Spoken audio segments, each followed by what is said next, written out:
Ahora sí queremos tener una palabra de oración y comenzar nuestro estudio. Así que les invito que con reverencia inclinen sus rostros y cerremos nuestros ojos para pedir la bendición del Señor.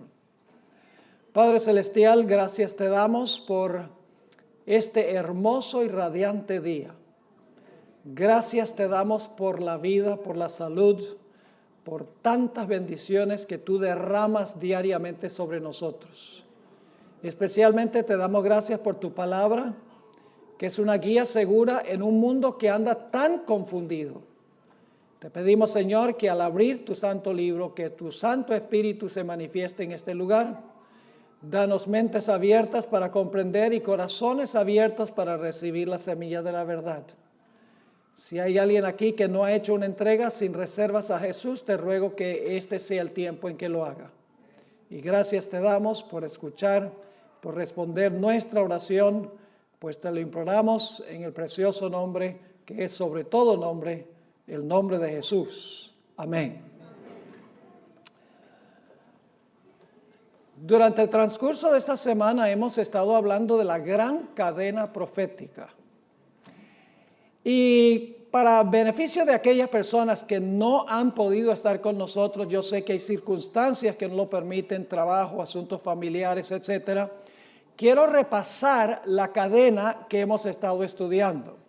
Los que estuvieron me van a poder ayudar en el repaso que vamos a hacer de la cadena profética que menciona la Biblia. ¿A dónde comienza la cadena? Con Babilonia. En el día en que vivió Daniel. Tenemos un punto de comienzo. ¿Es importante tener un punto de comienzo? Si no tiene un punto de comienzo, entonces uno no sabe nada en cuanto a la secuencia profética. Así que empezamos con Babilonia, el año 605 al 539 antes de Cristo. Luego entonces continuamos con ¿cuál reino? Con los medos y los persas, que reinaron entre el año 539 y el año 331 antes de Cristo. Luego tenemos un tercer reino, que es ¿cuál? Grecia. Y Grecia reinó desde el año 331 antes de Cristo hasta el año 168 antes de Cristo. Y luego tenemos un cuarto reino, la bestia espantosa y terrible, que representa ¿cuál imperio? Representa el imperio romano. Y el imperio romano gobernó desde el año 168 antes de Cristo hasta el año 476 después de Cristo.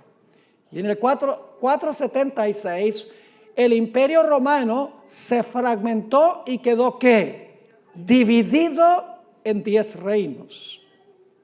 Y luego poco después de dividirse el imperio romano en 10 reinos, apareció entre esos 10 reinos un cuerno pequeño. Y ese cuerno pequeño gobernó ¿por cuánto tiempo? 1260 años. Desde el año 538 después de Cristo hasta el año 1798, cuando ese cuerno pequeño, representando a Roma papal, al papado, recibió su herida mortal. Cuando Francia se levantó en contra del papado, le quitó el apoyo del poder civil y echó, por así decirlo, a cautiverio este sistema papal, para que ya no pudiera usar el poder civil para perseguir a los que no estaban de acuerdo con la iglesia. Pero nos dimos cuenta que cuando esta bestia cayó en 1798, recibió su herida mortal, fue echada a cautiverio porque ya no podía usar los poderes civiles. Nos dimos cuenta que al mismo tiempo se levantó otra bestia, otra nación, otro imperio. ¿Y qué representa esa otra nación? Representa los Estados Unidos de América, que se levanta alrededor del mismo tiempo cuando la primera bestia recibe su herida mortal. Hemos visto que esa bestia que se levantó de la tierra, que representa a los Estados Unidos, tenía ¿cuántos cuernos en la cabeza? Tenía 2 cuernos. ¿Y qué clase de cuernos eran? Cuernos como de cordero. ¿Qué representan los cuernos? Representan la iglesia y el Estado, libertad civil y libertad religiosa. Es decir, cuando usted enseña que hay dos reinos, la iglesia y el Estado, es decir, el poder religioso y el poder civil, y que deben funcionar separadamente, entonces hay libertad civil y religiosa, porque el Estado gobierna como Estado y la iglesia gobierna como iglesia. No se entremezclan los dos. Es cuando la iglesia usa el poder civil que viene la persecución. Ahora, esos dos cuernos como de cordero, como mencionamos durante el transcurso de la semana, se hallan en la primera enmienda a la Constitución de los Estados Unidos. Se encuentran grabados en la Constitución. La primera enmienda a la Constitución de los Estados Unidos garantiza libertad religiosa y garantiza libertad civil. Prohíbe que el Estado tenga que ver con religión y prohíbe que la religión tenga que ver con el Estado. Voy a leerles la primera enmienda a la Constitución de los Estados Unidos, a donde se encuentran esos dos cuernos como de cordero: libertad civil y religiosa, separación de la iglesia del Estado, dos reinos en una misma nación, el reino de la iglesia y el reino del poder civil. La primera enmienda a la Constitución tiene 3 cláusulas.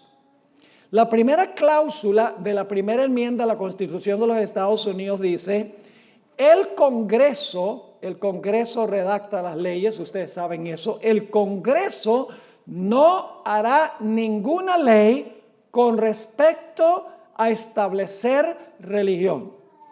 Es decir, el Congreso de los Estados Unidos no puede hacer ninguna ley que establezca alguna observancia religiosa. Está prohibido por la Constitución de los Estados Unidos. Es decir, que el Estado no puede redactar ninguna ley que tenga que ver con religión en absoluto. Esa es la primera cláusula. La segunda cláusula dice que el Congreso no puede hacer o no puede redactar una ley que prohíba la libre práctica de la religión. Es decir, el Congreso no puede hacer una ley que le prohíba a usted que practique su religión.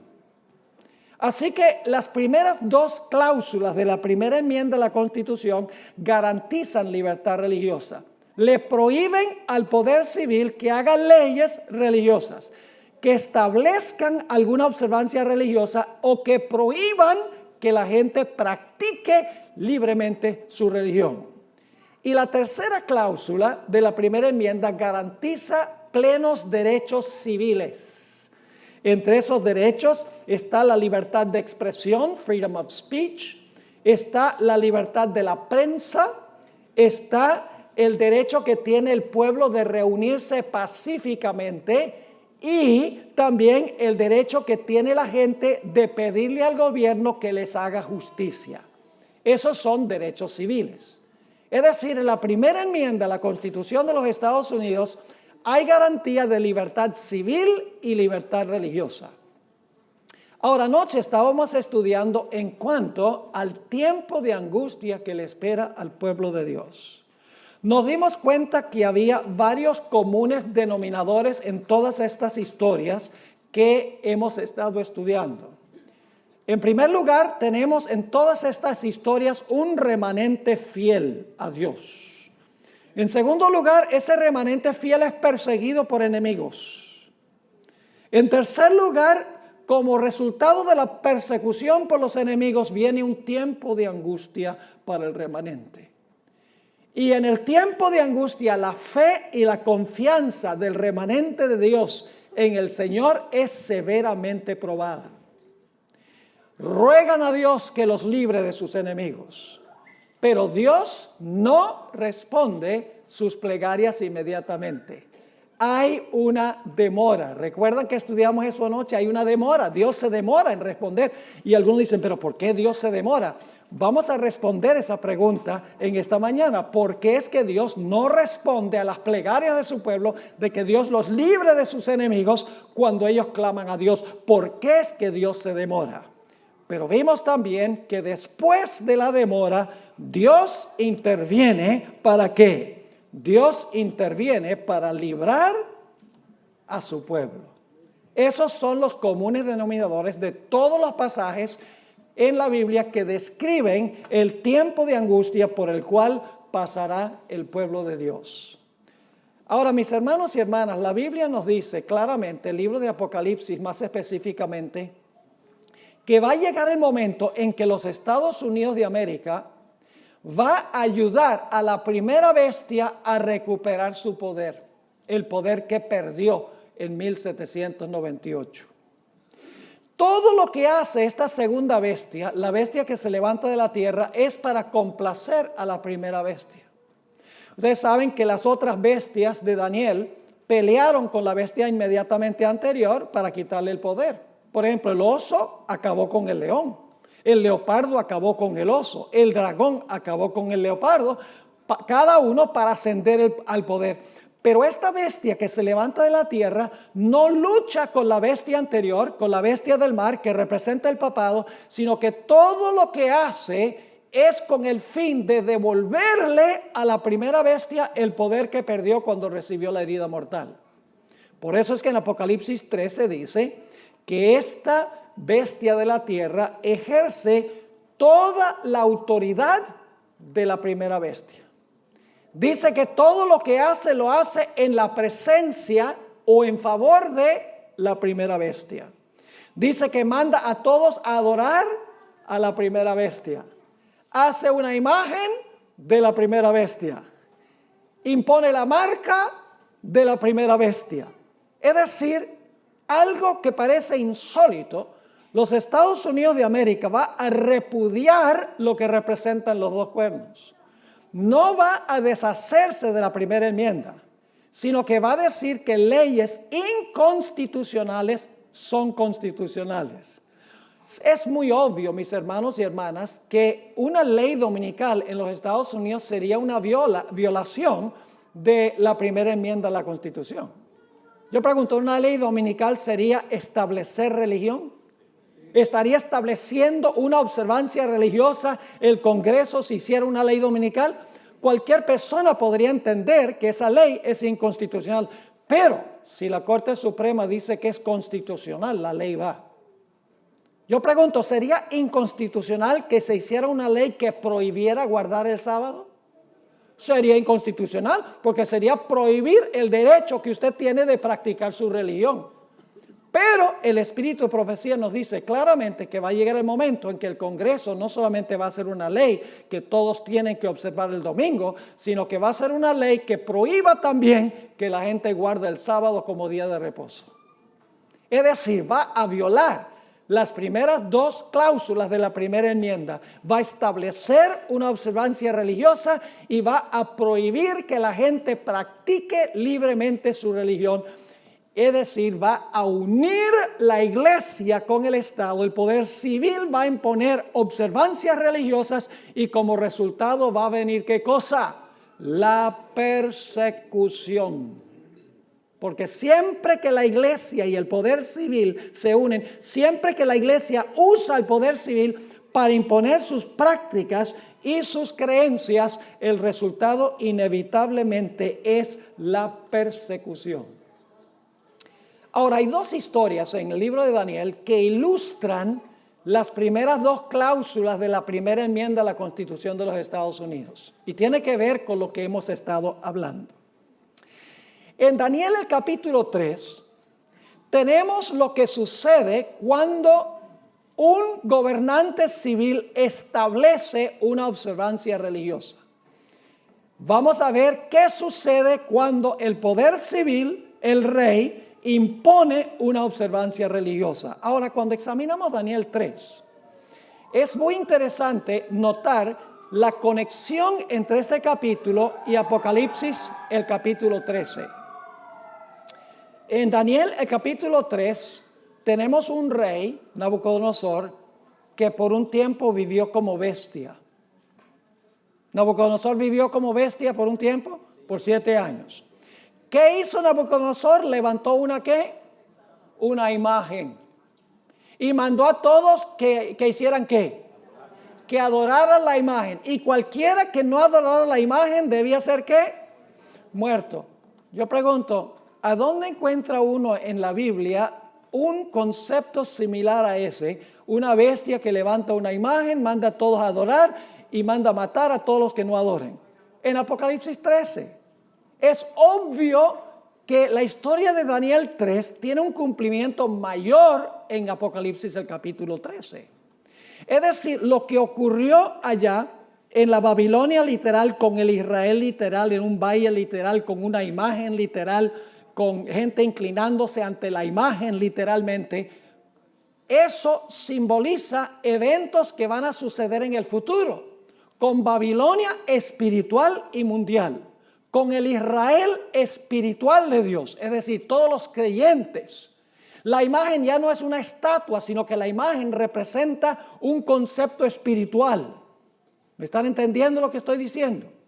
Ahora, vamos a estudiar la historia de Daniel 3, porque esa historia se va a repetir a nivel global. Vayan conmigo a Daniel capítulo 3 y vamos a leer el versículo 15. Daniel 3 y el versículo 15. Y quiero que noten que la palabra clave que encontramos aquí es librar.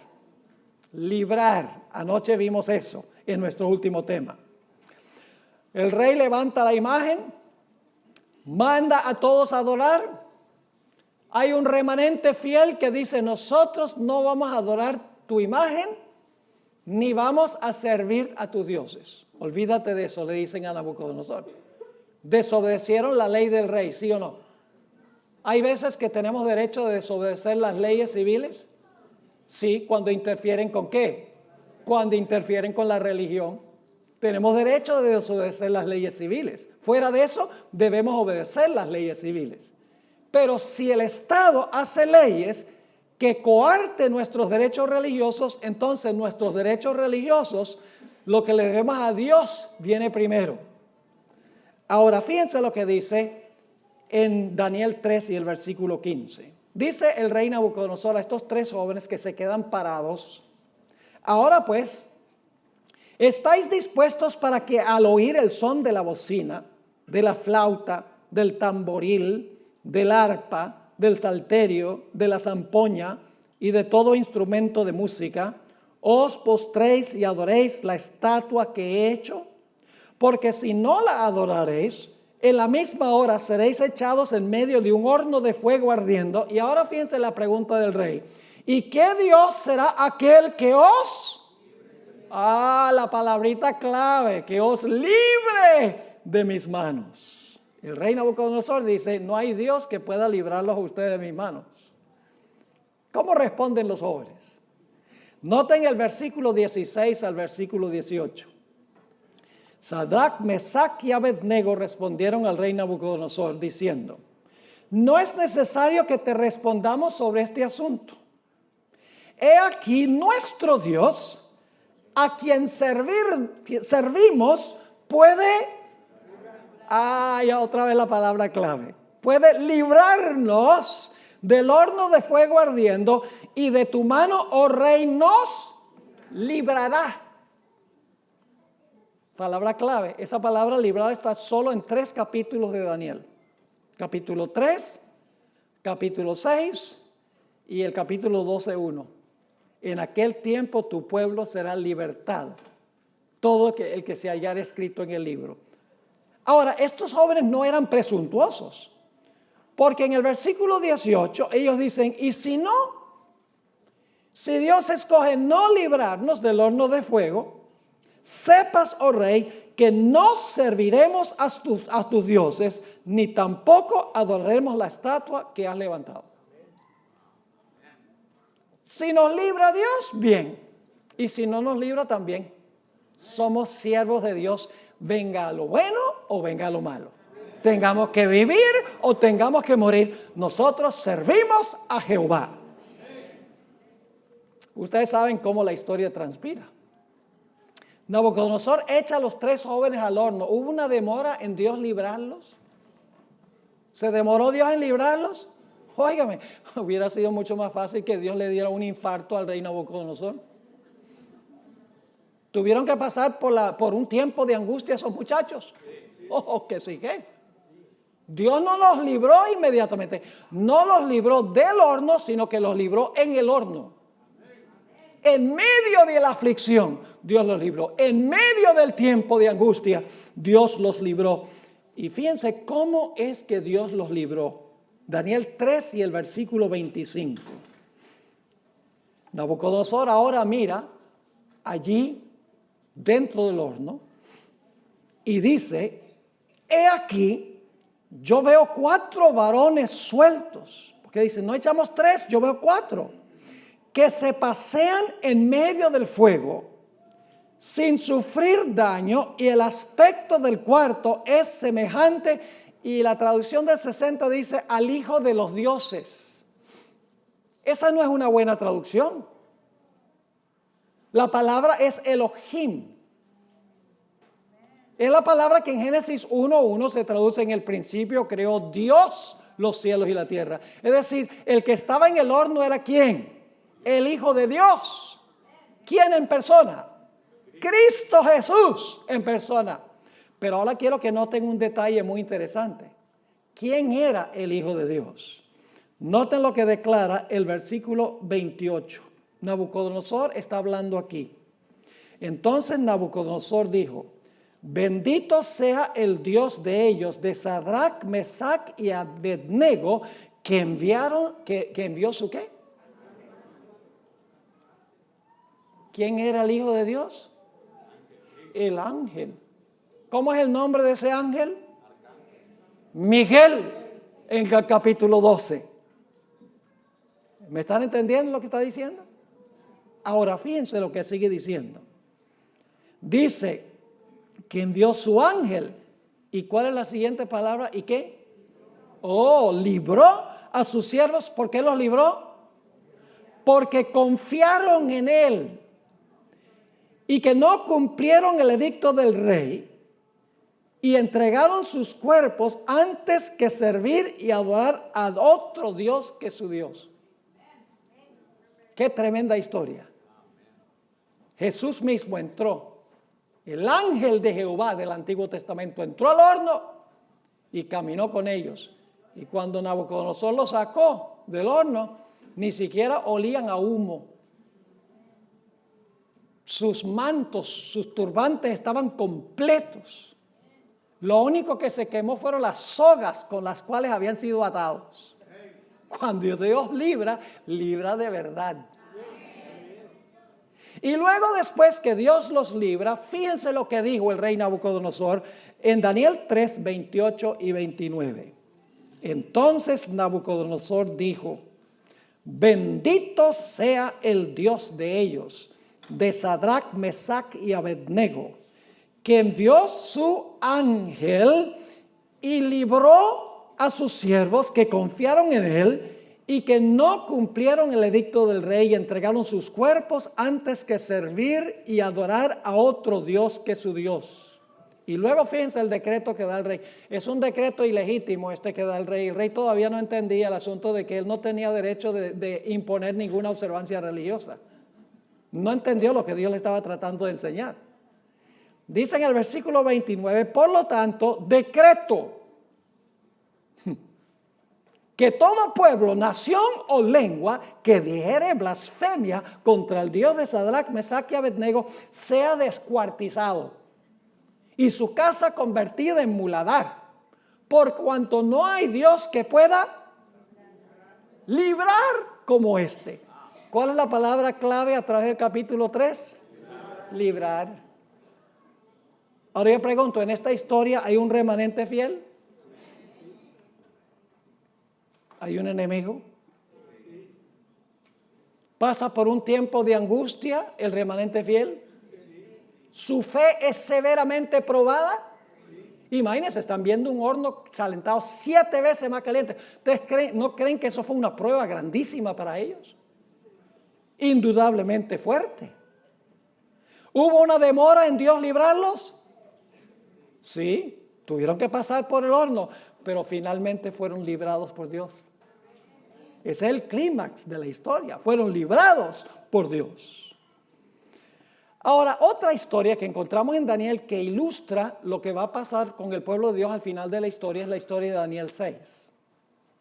Pero Daniel 6 tiene un énfasis diferente que Daniel 3. Fíjense que en Daniel 3 el rey establece una observancia religiosa. Dice, aquí hay una imagen, todos me van a adorar la imagen. Está estableciendo religión el poder civil, ¿sí o no? Está imponiendo una observancia religiosa. Pero en Daniel el capítulo 6 es diferente. Porque lo que el rey está haciendo es prohibiendo que la gente practique su religión. ¿Recuerdan las primeras dos cláusulas de la primera enmienda? La primera cláusula dice que el poder civil no puede hacer ninguna ley que establezca religión. Eso fue lo que hizo Nabucodonosor. La segunda cláusula dice, ni que prohíba que la gente practique su religión. Esa es la historia de Daniel el capítulo 6.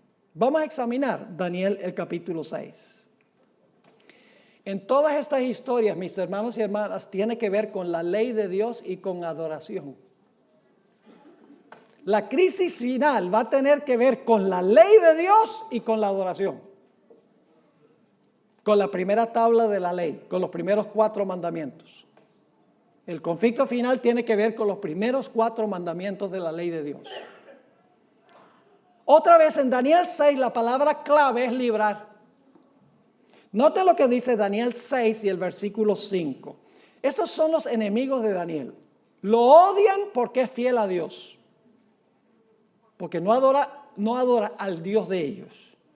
Y no podían hallar nada en Daniel que fuera una violación de la ley civil. Es decir, Daniel era un ciudadano honesto y ejemplar, como debemos ser los adventistas. ¿Debemos obedecer todas las leyes civiles? ¿Sí o no? Claro. Pero ¿a dónde es que ponemos el límite? Cuando el poder civil se entromete con la religión, entonces no, es menester obedecer a Dios antes que a los hombres. Ahora fíjense Daniel 6:5. Entonces dijeron aquellos hombres, no hallaremos contra este Daniel ocasión alguna para acusarle, si no la hallamos contra él en relación con ¿qué? Con la ley de su Dios. ¿Tiene que ver la controversia de Daniel 6 con la ley de Dios?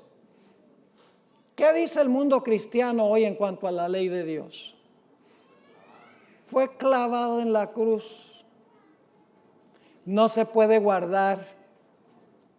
Era para los judíos. No estamos bajo la ley, sino que estamos bajo la gracia. Y eso es cierto, pero hay que entenderlo.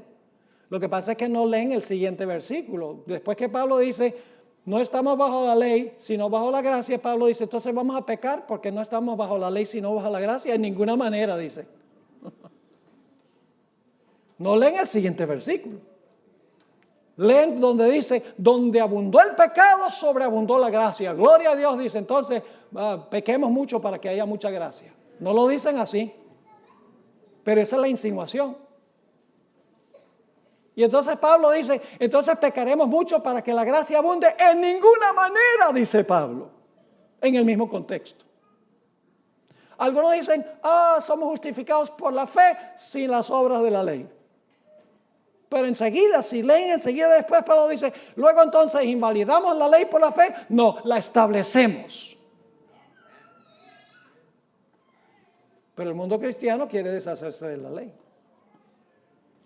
Ese va a ser el punto de conflicto, uno de los dos, adoración y la ley. Ese fue el conflicto en Daniel 6.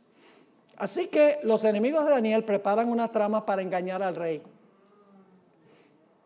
¿Saben ustedes que los poderes civiles del mundo ni siquiera sospechan hoy en día lo que tiene en mente el Papa Francisco I? Ellos creen que los motivos de Francisco I son puros y nobles.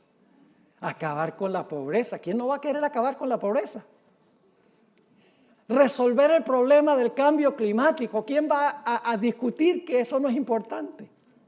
Salvar la integridad de la familia. Dicen, wow.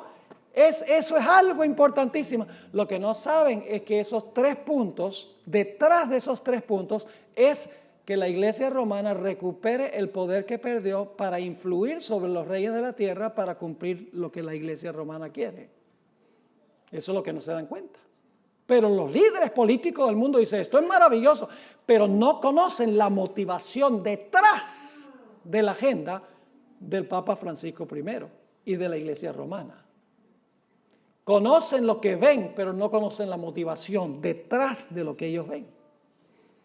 Y déjenme decirles esto, cuando los reyes del mundo se despierten y se den cuenta que este sistema los ha engañado a pensar que el remanente es culpable de todos los problemas que hay en el mundo y que han sido engañados por este sistema, la Biblia nos dice que la ramera será aborrecida por los reyes de la tierra y la harán desolada, desnuda, la quemarán con fuego y comerán sus carnes. Esa es una forma de decir que van a estar bien bravos con ella, porque no se dieron cuenta, porque tenían los ojos enceguecidos.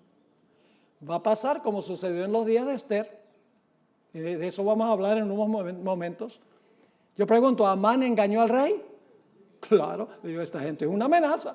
Y el rey se comió el cuento, dice, no, entonces hay que deshacerse de ellos.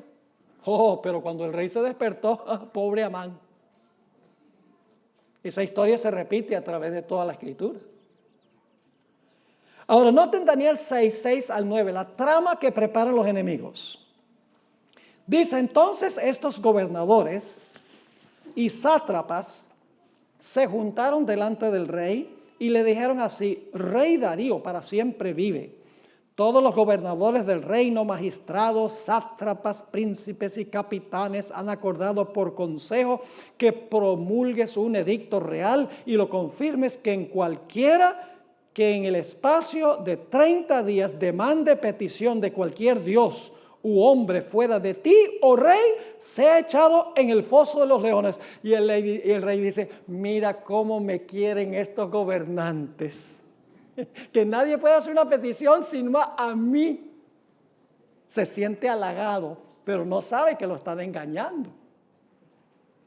Y luego dice en el versículo 8, ahora, oh rey, confirma el edicto y fírmalo para que no pueda ser revocado, conforme a la ley de Media y de Persia, la cual no puede ser abrogada. Firmó pues el rey Darío el edicto y la prohibición. Los enemigos de Daniel dicen, misión cumplida. Nosotros sabemos que este hombre ora 3 veces al día. Cuando Daniel escuchó que se había dado esta prohibición de hacer una petición a cualquier dios, fíjese, está prohibiendo que practique su religión, ¿sí o no? No está estableciendo alguna observancia religiosa, sino que está prohibiendo que practique su religión, que ore. ¿Qué hace Daniel? Daniel dice, bueno, no fastidiemos mucho al rey. Cerremos las ventanas. No hay razón para enojar al rey. Oramos, pero lo hacemos en privado. ¿Eso es lo que dice Daniel? No, señor. Él iba a dar testimonio en cuanto a quién servía él. Público.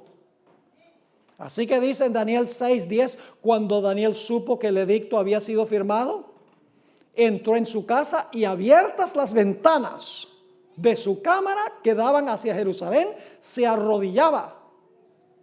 Adoraba, ¿verdad? Nos arrodillamos porque adoramos, ¿verdad? Está adorando a su Dios como él acostumbra hacer, aunque se ha dicho que no puede. Dice, se arrodillaba 3 veces al día y oraba y daba gracias delante de su Dios como lo solía hacer antes. Y ahora los enemigos le tienen el ojo puesto al remanente. Y dicen, ahora vamos a acabar con este. Y cuando el rey se da cuenta que ha sido engañado, quiere zafar a Daniel, pero no puede. Porque las leyes de los medos y los persas eran irrevocables. Y el rey procuró todo el día conseguir una forma para librar a Daniel, pero Daniel no pudo hacerlo, porque no podía contrariar las leyes de los medos y los persas. Note lo que dice Daniel 6 y el versículo 14. Cuando el rey oyó el asunto, le pesó en gran manera y resolvió, ¿cuál es la siguiente palabra? ¿Palabra clave? Sí. Y resolvió librar a Daniel y hasta la puesta del sol trabajó para librarle. Pero aquellos hombres rodearon al rey y le dijeron: sepas, oh rey, que es ley de Media y Persia que ningún edicto u ordenanza que el rey confirme puede ser abrogado. Entonces el rey mandó y trajeron a Daniel y le echaron en el foso de los leones. ¿Pasó Daniel por un tiempo de angustia? Dios lo libró inmediatamente. ¿Tuvo que pasar por el tiempo de angustia? ¿Cómo no? ¿O es que ustedes creen que ser echado en un foso de leones hambrientos no es un tiempo de angustia? Supremamente angustioso. Y los leones tenían hambre. Porque la Biblia dice que luego los enemigos fueron echados y los leones se echaron el banquete del siglo. Ahora fíjense lo que dice el rey. Versículo 16. Entonces el rey mandó y trajeron a Daniel y le echaron en el foso de los leones. Y el rey dijo a Daniel: el Dios tuyo a quien tú continuamente sirves, Él te libre, porque yo no puedo. ¿Ven la palabra clave? Solo en 3 capítulos, Daniel 3, Daniel 6 y Daniel 12.1. Daniel 12.1 es el cumplimiento futuro de estas historias. Cuando se levanta Miguel y hay un tiempo de angustia y el pueblo de Dios es libertado, en Daniel 12.1, ese es el futuro. Pero estas historias ilustran lo que va a ser el futuro. Ahora, fíjense lo que sigue diciendo en el versículo 17. Fue traída una piedra y puesta sobre la puerta del foso, la cual selló el rey con su anillo y con el anillo de sus príncipes, para que el acuerdo acerca de Daniel no se alterase. Luego el rey se fue a su palacio, se acostó ayuno, ni instrumentos de música fueron traídos delante de él, y se le fue el sueño. Le dio insomnio toda la noche.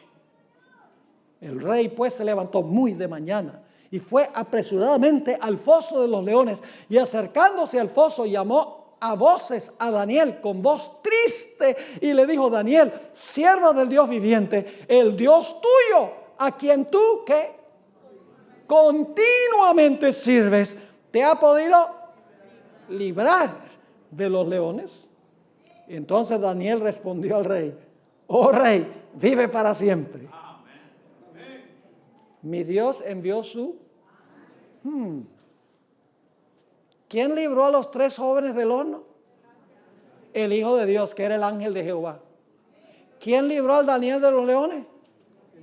El ángel de Jehová, el mismo personaje. Sigue diciendo: el Dios tuyo a quien tú continuamente sirves, ¿te ha podido librar de los leones? Entonces Daniel respondió al rey: oh rey, vive para siempre. Mi Dios envió su ángel, el cual cerró la boca de los leones para que no me hiciesen daño, porque ante él fui hallado inocente, y aún delante de ti, oh rey, no he hecho nada malo.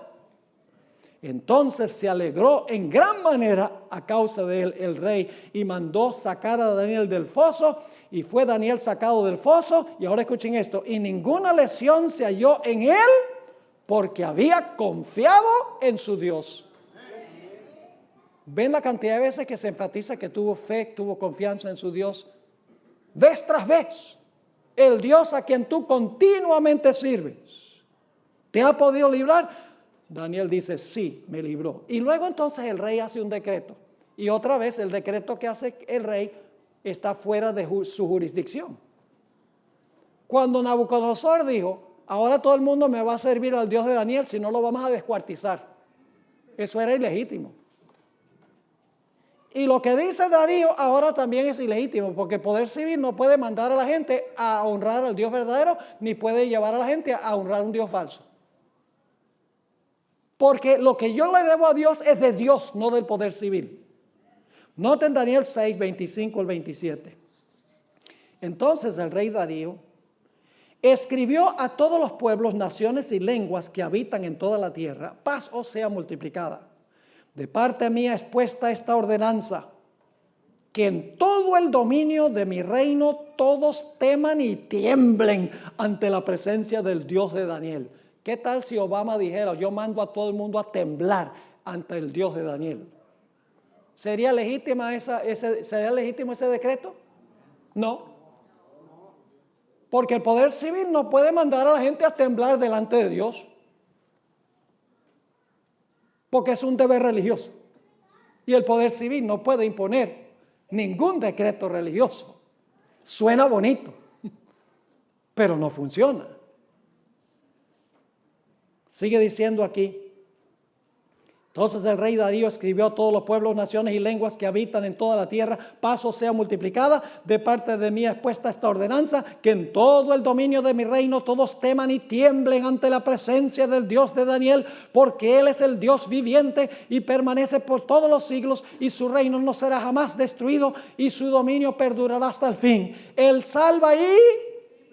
Oh, ahí está la palabra clave otra vez. Él salva y libra, y hace señales y maravillas en el cielo y en la tierra. Él ha... Me parece que el énfasis de toda esta historia es librar. Él ha librado a Daniel del poder de los leones. ¿Está quedando claro?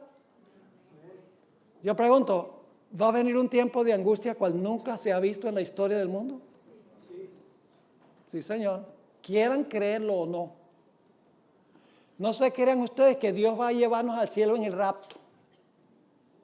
Es una falsa doctrina que Satanás ha inventado con el propósito de permitir que los cristianos estén todos confiados diciendo: vamos a disfrutar de la vida aquí, vamos a acumular riquezas acá, y entonces Cristo nos va a llevar al cielo en el rapto, y la tribulación es para los que se quedan allá. El pueblo de Dios pasará por la tribulación. Si no, Dios va a tener que pedirle perdón a Daniel. Y le va a tener que pedir perdón a Shadrach, Mesach y Abednego. Le va a tener que pedir perdón a la viuda, de la cual hablamos anoche, que venía y venía y venía y venía, y el juez demoraba y demoraba y demoraba, y finalmente el juez dice: bueno, estoy cansado ya de esta mujer, por quitármela de encima, voy a darle lo que quiere. Y entonces en la lección Jesús dice: bueno, si el juez injusto contestó la plegaria de esta mujer finalmente por quitársela de encima, ¿cuánto más Dios va a responder nuestras plegarias? No por quitarnos de encima, sino porque nos ama, aun cuando se demore en respondernos. Va a haber una demora, mis hermanos y hermanas, y si nosotros no confiamos en el Señor, vamos a caer. Podríamos mencionar también el conflicto en el libro de Esther. ¿Ustedes recuerdan el conflicto en los días de Esther? ¿Saben que la hermana White dice que esa historia se va a repetir? Hubo un decreto de muerte, y el decreto de muerte tenía una fecha. Y cuando llegara esa fecha, todos podían destruir a todos los judíos en el reino. Yo pregunto, en esta historia, ¿quién era el remanente? Mardoqueo y los judíos. ¿Tenían enemigos? Oh, tremendos enemigos. Amán y su esposa, primordialmente. Claro, engañaron al rey. Pero ¿saben lo que es interesante en la historia? En la historia, Amán y su esposa engañan al rey para que el rey piense que los judíos son una amenaza. Y el rey se come el cuento, como los líderes políticos del mundo se van a comer el cuento del papado. Pero ¿qué sucedió cuando el rey se dio cuenta que Amán lo había engañado? La Biblia nos dice que las armas que debían servir para acabar con Mardoqueo y el pueblo de Dios fueron usadas para acabar con Amán. Es un patrón que aparece vez tras vez en la Biblia. Yo pregunto, ¿a quién se comieron los leones? Los leones debían haberse comido al remanente, pero se comieron a los que planearon la trama contra el remanente. Vez tras vez sucede así en la Biblia. Leamos Esther, el capítulo 3 y el versículo 8 y 9. Dice: y dijo Amán al rey Asuero: hay un pueblo esparcido y distribuido entre los pueblos en todas las provincias de tu reino. Y ahora fíjense cuál es el punto de conflicto. Sus leyes son diferentes a las de todo pueblo. Yo pregunto, ¿nuestras leyes son diferentes a las leyes que tienen otros pueblos? ¿Qué día guardan casi todos los cristianos? Entonces, ¿nuestra ley es distinta? Sí, obedecemos la ley de Jehová, que dice que el sábado es el día de reposo. Pero dice aquí, Sus leyes son diferentes de las de todo pueblo y no guardan ¿qué cosa? Las leyes del rey. ¿Y cuál era la ley del rey? La ley era que todo el mundo tenía que inclinarse ante Amán. Y Mardoqueo dijo, yo no adoro a Amán, yo adoro al Señor. Tenía que ver con adoración y con la ley. Y entonces Amán dice, no te beneficia dejarlos. Si place al rey, decrete que sean destruidos. Y yo pesaré 10,000 talentos de plata a los que manejan la hacienda para que sean traídos a los tesoros del rey. Es decir, esto va a ser de beneficio financiero para ti. ¿Hay un remanente en esta historia? Mardoqueo y los judíos. ¿Hay enemigos en la historia? ¿Tiene que ver con la ley y la adoración? ¿Cómo no? ¿Hay un tiempo de angustia para el pueblo de Israel? Lean Esther 4, 1 al 3 y verán, se visten en saco y cilicio, se echan polvo encima de la cabeza, abatidos y sufriendo porque están pasando por el tiempo de angustia. ¿Dios los libró inmediatamente? No. La fe de ellos fue severamente probada, pero fueron finalmente librados, ¿sí o no? ¿Ven el patrón? Ahora, el más grande ejemplo que voy a compartir con ustedes es el ejemplo de Jesús. Ese es el más grande ejemplo de todos los ejemplos. En la historia de Jesús, el remanente es Él.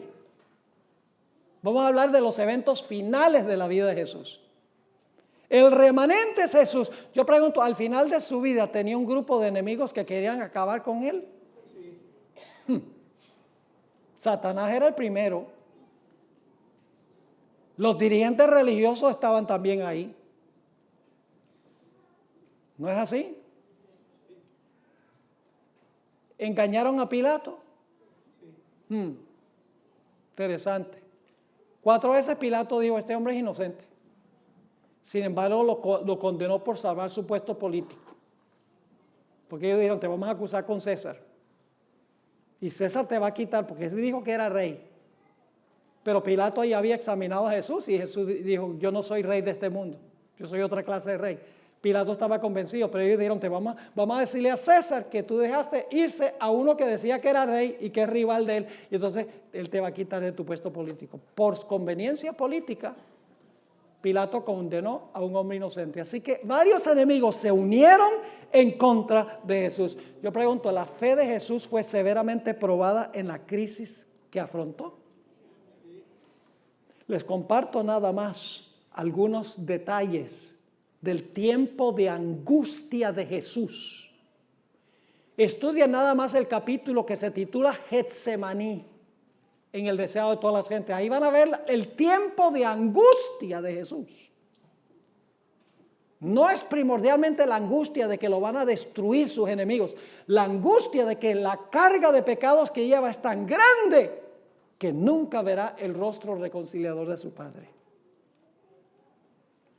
Jesús dice en Mateo 26:37, dice, comenzó a entristecerse y a angustiarse en gran manera cuando llegó al huerto del Getsemaní. Dice la Biblia que en el Getsemaní sudaba grandes gotas de sangre. Imagínate qué agonía tiene que haber tenido para sudar, no sudor, sino sangre. Y está clamando 3 veces en el huerto a su Padre. Padre, esta carga de pecado de todos los seres humanos de todas las épocas es tan pesado que yo tengo miedo que no voy a verte más. La separación va a ser eterna. Padre, si puede pasar esta copa de mí, que pase, pero que no sea hecha mi voluntad sino la tuya. ¿Pasó Jesús por un severo tiempo de angustia? Ojo. Y en la cruz del Calvario, Jesús dijo, Dios mío, ¿qué? ¿Por qué me has desamparado? ¿El Padre se demoró en responderle? ¿Le respondió el Padre inmediatamente? No, el Padre se demoró. Jesús pasó por angustia, por aflicción, por sufrimiento. Yo pregunto, ¿Jesús finalmente fue librado? Déjenme leerles una cita. ¿Fue librado por su Padre, sí o no? ¿Saben ustedes quién libró a Jesús del sepulcro? porque Jesús murió. Pasó por el tiempo de angustia y murió. Pero el Padre lo libró. Noten esta cita que encontramos es una revista que está en inglés, The Youth's Instructor, mayo 2 de 1901.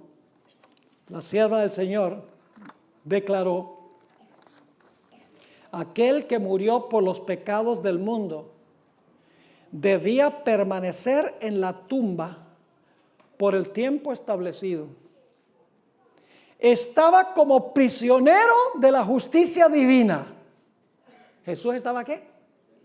Prisionero de la justicia divina en esa prisión pedregosa, y era responsable ante el juez del universo.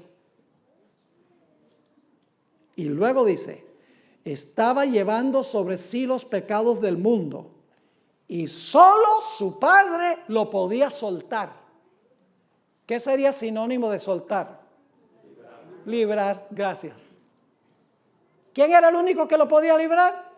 Su Padre. Y saben, algunas personas dicen, ay, pero pastor, Jesús mismo, Él se resucitó.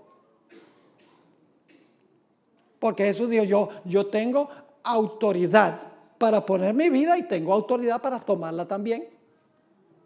Pero no leen Juan 10, 17 y 18 completo. Se olvidan leer la última frase del versículo 18. Donde después que Jesús dice, yo tengo autoridad para poner mi vida y para volverla a tomar, Jesús dice, este mandamiento recibí de mi Padre. El Padre le dio permiso de salir por la vida que estaba en él. Jesús se resucitó por el poder que estaba en él, pero el Padre lo tuvo que llamar porque era prisionero de la justicia divina. Y muy temprano, después de la agonía y el tiempo de angustia de Jesús, cuando su fe fue severamente probada, descendieron dos ángeles del cielo. Un ángel se quitó la piedra y se sentó encima de ella.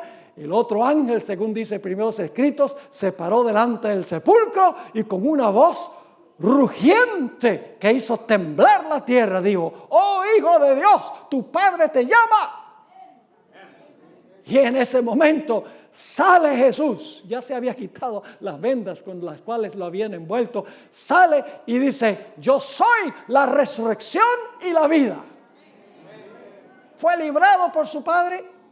Sí, aunque hubo una demora, pasó por su tiempo de angustia. Vamos a Hebreos 5, 7. Hebreos 5 y el versículo 7. Dice allí, está hablando de los ruegos de Jesús en Getsemaní. Dice, y Cristo, en los días de su carne, ofreciendo ruegos y súplicas. ¿Qué ofreció a Jesús? Ruegos y súplicas, ¿con qué? Con gran clamor y lágrimas. Al que le podía... Oh, qué interesante, es la palabra clave. ¿Qué hizo Jesús? Ruegos y súplicas con gran clamor y lágrimas al que le podría, ¿qué? Librar de la muerte, y fue oído a causa de su temor reverente. Pero no fue oído inmediatamente.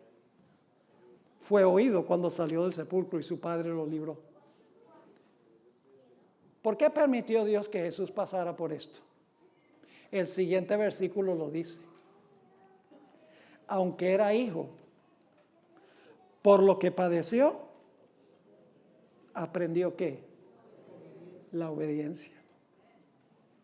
Yo pregunto, ¿el tiempo de angustia va a ser bendición o maldición? Bendición. Porque nos va a enseñar ¿a qué? A obedecer a Dios, no importa cuáles sean las circunstancias. ¿Y saben ustedes cuál es el problema que nosotros tenemos? Nosotros nos basamos demasiado en nuestras emociones. ¿No es así que nos basamos demasiado en nuestras emociones? Oh, I feel good today. Me siento bien hoy. Dios está conmigo. Entonces Dios no está con usted cuando no se siente bien. Me hace pensar de esa iglesia, pare de sufrir. Ay, sí, si sufres, eso es señal de que el maligno te está probando. Pero si todo te va bien, te enriqueces, tienes una casa lujosa, 3 o 4 carros, entre ellos un Mercedes-Benz, un Lamborghini, mucha plata en el banco, ropa fina, entonces es señal de que Dios está contigo. Pare de sufrir. Eso va en contra de todo lo que enseña la Biblia.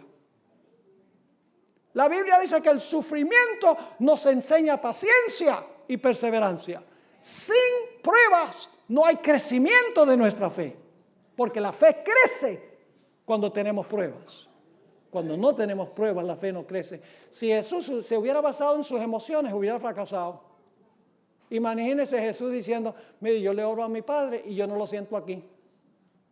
Ni para qué. Pero ¿saben sobre qué dependió Jesús? Déjenme leerles una cita del Deseo de todas las gentes, página 704. Está hablando de los sufrimientos en Getsemaní. Dice, entre las terribles tinieblas, aparentemente abandonado de Dios, Cristo había vaciado las últimas heces de la copa de la desgracia humana. En esas horrorosas horas, había confiado en la evidencia que antes recibiera de que era aceptado de su Padre. Conocía el carácter de su Padre. Comprendía su justicia, su misericordia y su gran amor. ¿Sobre qué dependió Jesús? Sobre la experiencia que había tenido ¿qué? Antes con su Padre. ¿Ve? Si no tenemos la experiencia antes, cuando llegue la crisis, no vamos a permanecer. Sigue diciendo, por la fe, confió en aquel a quien había sido siempre su placer obedecer. Y mientras sumiso se confiaba a Dios, desapareció la sensación de haber perdido el favor de su Padre. Por la fe, Cristo venció. Tremendo. Porque conocía a su Padre de antemano, había andado con Él. Jesús dijo, mi Padre no me ha dejado solo porque siempre hago lo que le complace. Jesús conocía a su Padre en tiempos relativamente fáciles. Por eso tenía la fuerza necesaria para mantenerse firme en medio del tiempo de angustia y de la crisis. ¿Saben que el Espíritu de Profecía nos dice que nosotros vamos a repetir los eventos finales de Jesús? Nosotros vamos a repetir la experiencia de Jesús al final de la historia. Permítame leer esta cita extraordinaria. Se encuentra en la Review and Herald. No está en español esta cita, yo la busqué y la traduje. Escrito abril 14, 1896, dice la sierva del Señor. Escuchen bien lo que ella declaró. Las fuerzas de las tinieblas se unirán con agentes humanos. Y las fuerzas de las tinieblas se van a unir con agentes humanos que se han entregado al control de Satanás. Ahora viene la parte clave. Y se revivirán las mismas escenas que ocurrieron cuando Jesús fue juzgado, rechazado y crucificado. ¿Qué se va a repetir? ¿Qué se va a revivir? Las mismas escenas que ocurrieron cuando Jesús fue juzgado, rechazado y crucificado. Escuchen esto. Al entregarse a las influencias satánicas, los hombres se transformarán en demonios. Y aquellos que fueron creados a imagen de Dios, los que fueron formados para honrar y glorificar a su Creador, se convertirán en habitación de dragones, y Satanás verá en una raza apóstata su obra maestra de maldad, seres humanos que reflejan su propia imagen. ¿Pueden ustedes imaginarse un mundo a donde el mundo está completamente bajo el dominio de Satanás? Y si no se levanta Miguel, perecerían los fieles de Dios también. A eso vamos. Usted dice, nunca pasaría, pastor, que no. Por eso el libro de Apocalipsis, ustedes recuerdan que Jesús hizo una pregunta al final de su parábola. Cuando venga el Hijo del Hombre, ¿hallará fe en la tierra? O sea, Apocalipsis contesta que sí. Apocalipsis 13:10 dice, si alguno lleva en cautividad, va en cautividad. Si alguno mata a espada, espada debe ser muerto. Aquí está la paciencia y la fe de los santos. Y en Apocalipsis 14, 12, al final del mensaje, el tercer ángel dice, aquí está la paciencia. Mejor traducción es perseverancia. La palabra griega hupomoné. Aquí está la perseverancia de los santos, los que guardan los mandamientos de Dios y la fe de Jesús. ¿Hallará Dios fe en la tierra? Oh, sí la hallará. La pregunta clave es si yo voy a estar entre el grupo que la tendrá. Ahora quiero terminar nuestro estudio esta mañana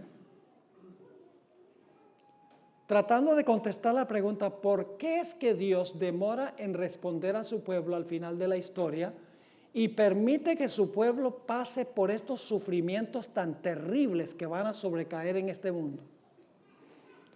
La mejor respuesta a esta pregunta se encuentra en la última historia que vamos a mirar.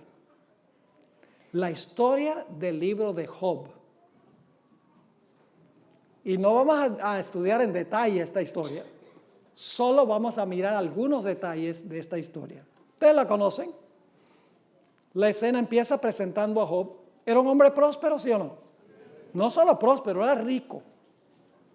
Tenía muchas bestias, tenía muchos criados, tenía 10 hijos, tenía una esposa que lo amaba, muchos amigos, mejor dicho, tenía salud, todas las bendiciones las tenía. Y entonces un día se presentan los hijos de Dios allá al tribunal celestial, porque Dios tiene representantes en todo el universo. Y Dios le dice a Satanás, oye, ¿de dónde vienes? Dice, de rodear la tierra y de andar por ella. Es decir, vengo de supervisar mi territorio. ¿Y por qué fue a Satanás a esa reunión? ¿Debía haber ido quién? Adán. Pero Satanás le quitó el puesto a Adán cuando lo venció. El que es vencido pierde y el que vence ahora le toma el trono. Que Satanás fue representando este planeta, los otros eran representantes de otros planetas. Y entonces Dios le dice a Satanás, no has mirado a mi siervo Job, vive allá en tu planeta, pero es siervo mío. Hombre recto, temeroso de Dios, apartado del mal. Y Satanás dice, claro, mira cómo tú lo has prosperado. Le has puesto una cerca alrededor. No me dejas tocarlo. Pero si tú me dejaras quitarle lo que tiene, te blasfemaría en tu rostro. Recuerden que todo el universo está observando. Ahora, Dios podría haber dicho, mentiroso, eso no pasaría. Y los seres celestiales dicen, mira, ¿a qué le tiene miedo Dios? De verdad que Dios lo ha prosperado, lo ha acercado de vallado y de pronto Satanás tiene razón. Así que Dios le dice a Satanás, le dice, tú dices que me sirve por los panes y los peces. Ve y quítale todo lo que tienes si quieres. Y verás que no me va a blasfemar. Y Satanás sale y le quita todo. Le quita hijos, le quita siervos, le quita bestias, las casas se caen. Y luego entonces se celebra una segunda reunión en el cielo. Todos los representantes del universo vienen allá al concilio celestial. Y entonces Dios le dice a Satanás, ¿de dónde vienes? De rodear la tierra y andar por ella. Y Dios le dice a Satanás, ¿has visto a mi siervo Job que aún conserva su integridad, aún cuando tú me volcaste en contra de él? Dice Satanás, es que tú no me dejaste tocarlo a él. Recuerden que el universo está observando. Se va a determinar si Job sirve a Dios por los panes y los peces o porque sirve a Dios porque le ama. Si Job sirve a Dios por interés o si Job sirve a Dios, no importa lo que suceda. Y Dios le dice a Satanás, mira, está en tus manos, haz con él lo que tú quieras, solo que te prohíbo que le quite la vida. Claro, porque si le quita la vida, la prueba terminó. Así que Satanás sale y aflige a Job con una llaga, una sarna maligna, desde la mollera de la cabeza hasta la planta del pie. Créanme que no había ni un solo pedacito de su piel que no tendría eso. ¿Y qué hizo Job? ¿Blasfemó a Dios Job? No. ¿Sabe lo que pasó? Ahora perdió el apoyo de su esposa. Pierde la salud, el apoyo de su esposa. Maldice a Dios y muere, te dice la esposa. Y dice Job, Como una mujer fatua has hablado. No recibimos de Dios bendición y también podemos recibir lo otro. Aunque él no sabía que no era Dios el que había causado maldición, sino que era el maligno.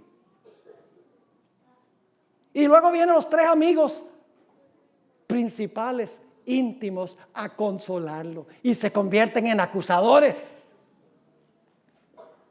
¿Qué ha perdido Job? Todo.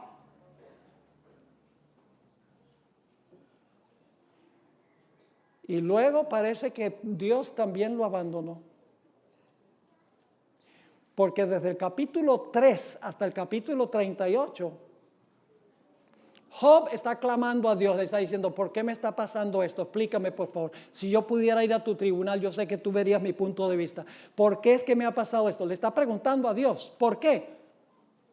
Y usted dice, bueno, eso es pecado, que haya cuestionado por qué. No, no es pecado, porque si eso fuera pecado, entonces Jesús pecó cuando dijo, Dios mío, ¿por qué me has desamparado? Se sintió desamparado, pero confió en Dios, este Job. Hasta el capítulo 38 está exigiéndole respuesta a Dios. Dime, ¿por qué? ¿Por qué te has volcado contra mí? No me importa todo lo que perdí, pero tú eres mi mejor amigo. ¿Por qué razón? Y Dios permite que él hable y hable. ¿Hubo una demora? Sí. Que sí demora. Y finalmente en el capítulo 38 Dios le dice a Job, mira Job, cállate tú, ahora voy a hablar yo. Y para hacer una larga historia corta, Dios le revela a Job el Leviatán del capítulo 41. Y él sabía, en su contexto cultural, él sabía que el Leviatán era un símbolo de Satanás. Dios le dice, mira, Satanás es el que te ha causado tus males, Leviatán, que es el mismo Satán del comienzo del libro. Y ahora Job, cuando ve lo que ha sucedido, él dice, mis ojos de oídas te había oído, pero ahora mis ojos te ven. Y pasó por la prueba y Dios lo prosperó el doble de lo que había sido antes. Nunca soltó la mano de Dios. Inclusive dijo, aunque me matare, aún en él confiaré. Digo, yo sé que mi Redentor vive. ¿Por qué Dios va a permitir que su pueblo pase por el tiempo de angustia final? Porque Satanás dice, mira, tú no me has dejado tocarlos, tú no me has dejado probarlos al sumo, al máximo, no me has dejado probarlos.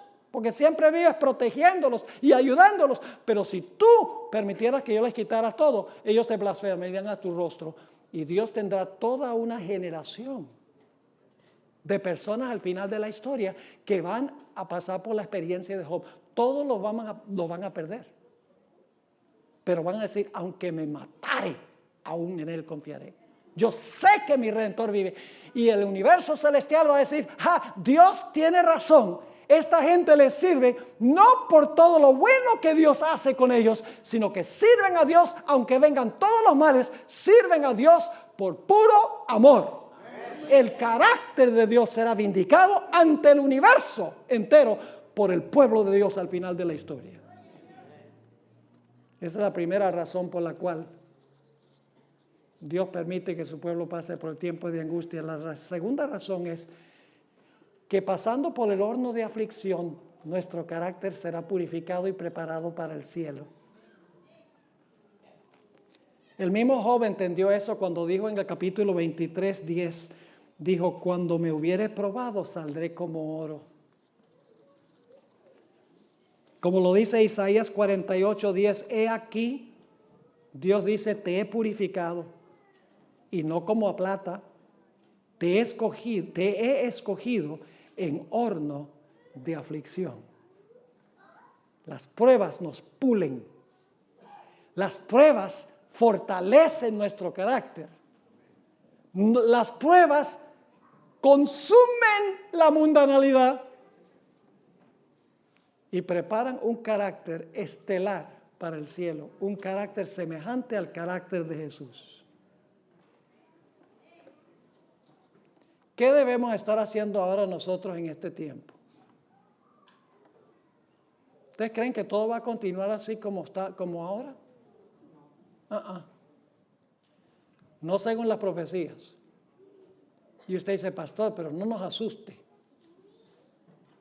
Porque hoy en día es común decir, no, el pastor Bora asusta a la gente, diciendo que viene un tiempo de angustia.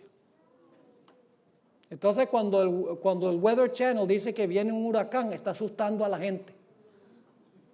Mejor que el Weather Channel no diga que viene un huracán. Y entonces la gente vive más tranquila y en paz. Si viene un huracán, tenemos que saberlo. Y viene un huracán, porque Dios va a soltar los 4 vientos. Y va a venir ese huracán del tiempo de angustia. Y son los que han formado el carácter en tiempos relativamente fáciles como ahora. Van a poder subsistir en ese tiempo. Jesús dijo, el que es fiel en lo poco, en lo mucho será fiel. ¿Cómo está su devolución del diezmo? ¿Cómo está su asistencia a la iglesia? ¿Cómo está su asistencia al culto del miércoles? Ahora sí se está metiendo con nosotros, pastor.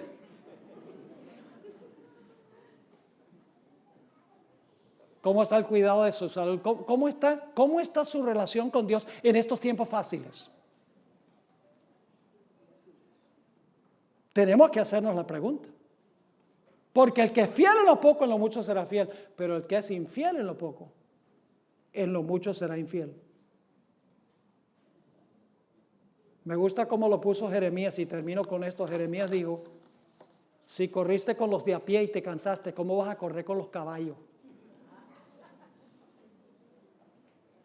Si no pasamos la prueba ahora, cuando las cosas son relativamente fáciles, ¿qué va a suceder, mis hermanos y hermanas, cuando vengan las pruebas grandes? No vamos a poder subsistir.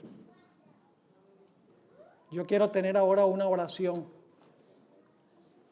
¿Cuánto le gustaría que yo orara al Señor, que el Señor nos dé esa clase de fe en este tiempo en el cual estamos viviendo? ¿Quieren colocarse de pie? Si ese es el deseo de su corazón, yo voy a tener una oración.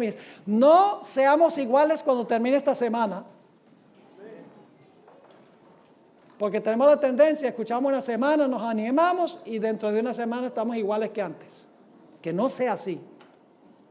Oremos. Padre Celestial, gracias te damos por habernos acompañado durante esta semana. Gracias porque eres un Padre de amor. Gracias que te preocupas por nosotros como nuestro Padre. Pero sabemos que tú permites que pasemos por aflicciones para fortalecer nuestro carácter, para aprender a confiar en ti. Nos permites pasar por pruebas pequeñas porque sabes que va a venir una prueba grande y si no hemos practicado, no vamos a pasar por esas pruebas grandes. Te ruego, Señor, que tú bendigas a esta iglesia. Bendice al pastor Aguilar, todos los dirigentes de la iglesia, todos los miembros de la iglesia, las otras iglesias representadas acá. Oh Señor, te ruego que tú bendigas a tu obra, a tu iglesia. Despiértanos, Señor, del letargo en el cual estamos. Despiértanos de nuestro coma y que podamos, Señor, vivir tu mensaje y compartirlo con toda persona con quien entremos en contacto. Te damos gracias, Señor, por habernos acompañado y gracias por escuchar esta oración, porque te lo suplicamos en el precioso nombre de Cristo, nuestro Salvador. Amén.